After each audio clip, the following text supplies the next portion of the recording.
Speaker, I rise to support this resolution and a budget that addresses our nation's priorities, confronts our economic crisis today, and makes critical investments in our long-term growth. With this budget, we have laid out a clear path to cut the deficit by nearly 2/3, to cut taxes for middle-class Americans. It reduces wasteful spending while making long overdue investments to get our country back on track. The truth is, we cannot afford to wait. Failure to reform and invest have produced 8 years of the slowest growth in 3/4 of a century. Every day I hear stories from my constituents, a single mother who lost her job and the health care coverage that went with it. Now she fights daily just to make sure her children can get the care they need to stay healthy. The small business owner struggling to stay afloat in a market where credit has become so tight, simply making payroll is not a sure thing. The student who excelled in school but won't be going to college because he or she cannot afford it.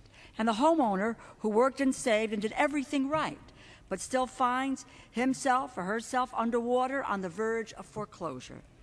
Our nation owes its citizens far better. There will be no growth, no opportunity, and no jobs unless we invest in our future. We cannot fix our economy unless we take concrete steps to create jobs, transition to a clean energy economy, make health care more affordable, and improve education. Pursue true reform, get the big things right, and focus on our national priorities. Focus on health care by addressing the burdens that the current health care system places on families, aiming to improve quality, efficiency, and accountability of health care in order to control costs and provide resources to expand access. There are no easy answers when it comes to making our health care system work for everyone, but one thing is clear. This is our window of opportunity. This budget is an essential first step to ensuring quality, affordable health care for all of our constituents. It gives us the flexibility to give people real choices when it comes to their health care. The choice to keep what they have now or to have a new choice of a private or public health insurance plan. Focus on education, the key to economic opportunity, especially in these tough economic times.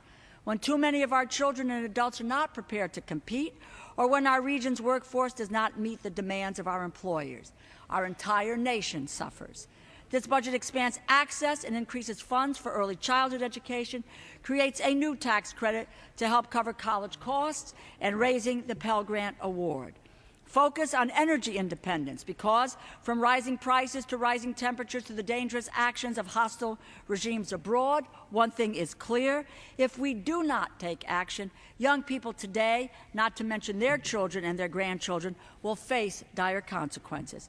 This budget builds a framework for developing and producing new energy and jobs, modernizing the electricity grid to make it more efficient, secure and reliable, increasing the efficiency of federal buildings, and helping make state and local governments more energy efficient.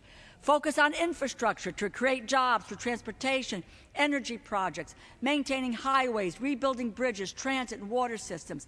This budget lays the groundwork for a national infrastructure bank to give these projects the priority they deserve and the leverage resources to maximize their impact, all to create good jobs that cannot be outsourced while spurring economic growth and keeping our nation competitive. No matter where we focus, our goals are clear: to move from recovery to growth. This budget builds on the powerful down payment we made with the recovery package that President Obama signed into law this spring. Mr. Speaker, I urge my colleagues to stand behind this responsible budget. It is the foundation of a strong economy, true reform, and future growth. I yield back the balance of my time. Gentlelady yields back her time. Gentleman from Wisconsin.